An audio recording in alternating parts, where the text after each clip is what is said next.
लड़की ने बड़े मुंह से सीधे महिला की गर्दन पर काट लिया। एक मीठा सा तरल तुरंत उसके गले में भर गया, जिससे वह रोक नहीं पाई। महिला को कुछ गड़बड़ महसूस हुई। उसका तरल तेजी से बह रहा था। उसने लड़की से कहा कि अब बस करो, अगर वह और पिएगी तो उसकी जान चली जाएगी। लेकिन लड़की ने उसे छोड़ना नहीं चाहा। उसने महिला का माथा दबा लिया। महिला बेहद डर गई। उसने जोर से चिल्लाया, लड़की से ऐसा न करने की गुहार लगाई। उसने कहा कि वह उसकी दासी है, लेकिन लड़की ने कोई ध्यान नहीं दिया।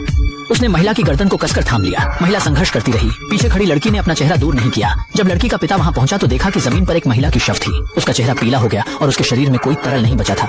लिंडा एक वैम्पायर थी। उसका दर्जा काफी ऊंचा था, मगर एक दिन अचानक उसकी आंखें काली हो गई। लिंडा इस बदलाव से अचंभित थी। उसी समय उसके शरीर में भी बदलाव दिखे। उसके कंधों पर काले निशान उभरे थे। ऐसा प्रतीत हो रहा था कि कोई ताकत लिंडा के शरीर में प्रवेश कर रही थी और उसे भीतर से कमजोर बना रही थी। अगले दिनों में यह शक्ति और तीव्र हो गई। लिंडा अपनी इच्छा शक्ति का सहारा लेती रही, मगर जैसे ही यह शक्ति उसके शरीर की सुरक्षा भंग करती, वह बेहोश हो जाती और उसके शरीर पर नियंत्रण जमा लेती। आखिरकार एक पार्टी में लिंडा ने शरीर पर नियंत्रण खो दिया। उसकी आंखें काली हो गईं और उसने परिवार के बुजुर्ग पर हमला किया। साथ ही उसे तुरंत रोकने में सफल रहे। लिंडा रक्त प्रिज्म बन गई। वह वैम्पायर शाखा में आ गई थी, जिसमें कोई भावनाएं नहीं थी, बस तरल की अतृप्त भूख थी। ब्लड क्लान वैम्पायर के क्षेत्र के बाहर गुटों में रहते थे और अंदर घुसकर उनके खात्मे की योजना करते थे। वैम्पायर वर्ग ने अपने घर की सुरक्षा हेतु एक अभिभावक टीम बनाई। यह टीम आधे मानव और आधे वैम्पायर से बनी थी। हर परिवार के सदस्य के साथ एक अभिभावक होता था। उन्होंने एक अलग टीम भी बनाई जो सक्रिय रूप से बाहर जाती और ब्लड क्लान को समाप्त करती, मगर यह टीम खतरे में थी।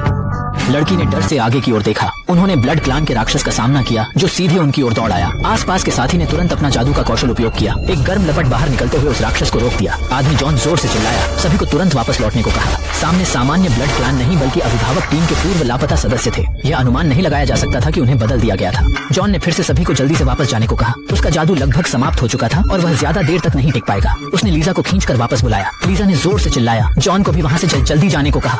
पीछे में रुकने की जिम्मेदारी पर लीजा की बात सुनकर जॉन ने अपनी जादुई लपटें बंद कर दी और साथी के साथ चला गया। लीजा अकेली बच गई ब्लड क्लान के सामने।